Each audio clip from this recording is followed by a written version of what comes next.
कार्रवाई हो जाए ऐसी की मांग है, क्या कहेंगे आप?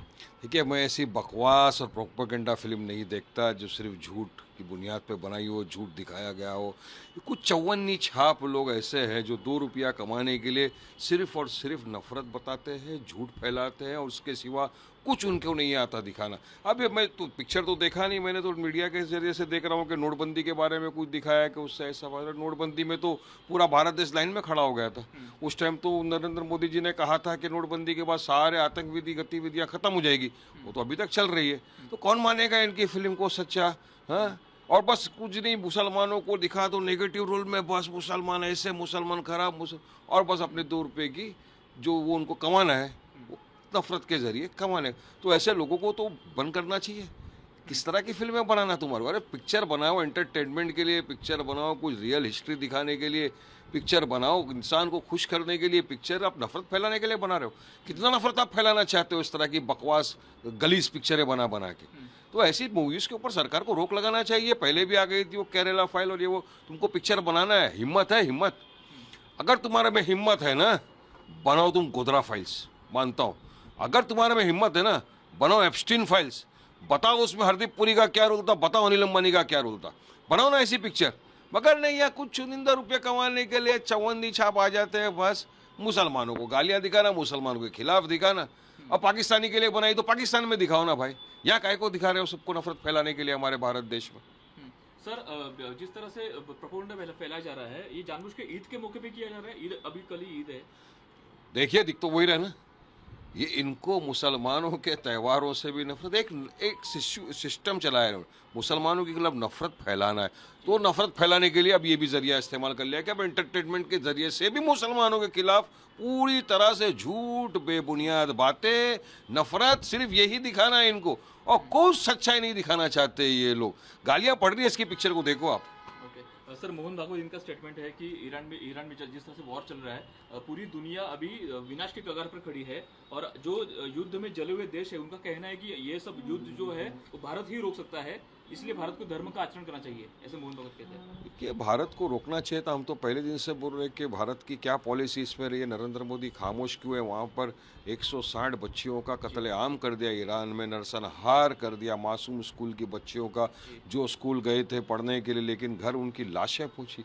उनके माँ बाप के पास उनकी खून में डूबी हुई किताबें, बैगें पहुँची। तब कोई कंडेमनेशन नहीं किया आप। खोमेनी जी को शहीद कर दिया गया, कोई करना। हम तो यही कहा था ना हमने तब भी, और आज भी ये कह रहे हैं कि इस जंग का खामियाजा भारत देश को भी भुगतना पड़ेगा। अब देखिए तेल का प्राइस, ऑयल का प्राइस कहाँ तक चला जाएगा, ये आपको समझ में नहीं आ रहा। जो भारतीय जो बाहर फंसे हुए हैं, दुबई के अंदर है, कतार के अंदर है, कुवैत में हो, उनके लिए तो कुछ करिए। उनके लिए आपने क्या सोचा? वहाँ से लोग अगर यहाँ आ गए तो उनको नौकरी वोकरी देना पड़ेगा। क्या करेंगे? उनके लिए कोई प्रावधान किया है सरकार ने? तो सरकार को कुछ उचित कदम उठाने चाहिए, कुछ बोलना चाहिए। क्यों हम भी इसके अंदर इन्वॉल्व है ना। हमको भी नुकसान होगा, भारत को भी नुकसान होगा इस जंग से। तो भारत को एक्शन लेना चाहिए कुछ ना कुछ जंग रोकने के लिए। और जंग किसी भी समस्या का समाधान नहीं है। पहले दिन से मैं ये बात बोलता आ रहा हूँ। और आज आप खुद देख सकते हो किस नतीजे पर आप आ गए, कहाँ तक आके खड़े हो गए। डॉलर का आप देख लो, रुपये का देख लो, तो तमाम इकोनॉमी जो है उसको इम्पैक्ट कर रहा है ये जंग। भारत को उचित कदम उठाने चाहिए। लास्ट क्वेश्चन, डॉलर की तुलना में रुपया 93 क्रॉस हो चुका है। अब देखिए ना, वही बता रहा हूँ ना, हाँ। डॉलर के बनिस्बत रुपया 93 प्लस हो चुका है। आगे कहाँ तक जाएगा कुछ नहीं मालूम। अगर जंग इसी तरह चल गई तो हम सेंचुरी भी क्रॉस कर देंगे, अगर जंग चल गई तो इसलिए भारत देश को भी सोचना चाहिए कि अपनी इकोनॉमी की स्थिति क्या है। कुछ उचित कदम उठाने पड़ेंगे भारत देश को भी, वरना सेंचुरी वो जल्दी हो जाएगी। Thank you. मैंने सिर्फ राज ठाकरे ने भी कल गुड़ी पड़वा रैली में यही कहा कि ईरान को साथ देना चाहिए था भारत देश को, और इसके परिणाम हम आगे वाले समय में, भविष्य में भुगतने पड़ेंगे। देखिए, हम तो पहले दिन से बोल रहे हैं कि ये जालिम नेतन्याहू और ट्रंप ने मिलकर रमज़ान के पाक मुक़द्दस महीने में जब मुसलमान रोज़ा रखता है, इफ्तार करता है, इबादत में मुब्तला रहता है, उस वक्त उसने ईरान के ऊपर हमला बोल दिया। वहाँ पर ईरान के अंदर के स्कूल के ऊपर हमला कर कर 160 मासूम बच्चियों का नरसंहार कर दिया, कत्ले आम कर दिया। मगर सब खामोश थे, कोई कंडेमनेशन नहीं कर रहा था। मर्द मुजाहिद अली खमेनी साहब जो डरे नहीं, लड़े भारत की राह, उनको शहीद कर दिया गया। सब खामोश थे। और भारत का ईरान हमेशा से दोस्त रहा है, भारत के ईरान के रिलेशन अच्छे रहे, हमने तेल लिया है वहाँ से। अब तो इस तरह रिलेशन अगर जब हमारा अच्छा है तो भारत को अपना एक स्टैंड क्लियर रखना चाहिए था।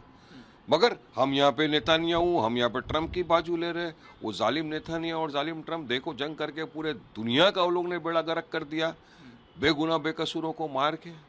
तो ये सारी चीज़ें जो भारत सरकार को उचित स्टेप लेकर, जंग देखिए किसी भी समस्या का समाधान नहीं है, जंग से सिर्फ नुकसान ही नुकसान होता है। और आज भारत को भी इसका खामियाजा भुगतना पड़ेगा। आप खुद देख रहे हो एलपीजी गैस की क्या हालत हो गई है, तो गैस के लिए सब परेशान, अफरा तफरी का माहौल चल रहा है। तो पहले ही स्टेप लेके जंग रोकने की कोशिश करना चाहिए था भारत को। अभी भी इंटरफेयर करना चाहिए, जंग रुकना ही चाहिए किसी भी तरह से, वरना भारत देश को भी बहुत नुकसान होगा। जो हमारे लोग बाहर भारत ये काम कर रहे हैं, जिससे फॉरेन फंडिंग हमको आता है, फंड्स आते हैं भारत में, उसका भी हमको बहुत खामियाजा भुगतना पड़ेगा। चारों चीज़ें सब कुछ सोच के भारत देश को इस पर उचित कदम उठाने चाहिए, हमारा बोलना है। Thank you.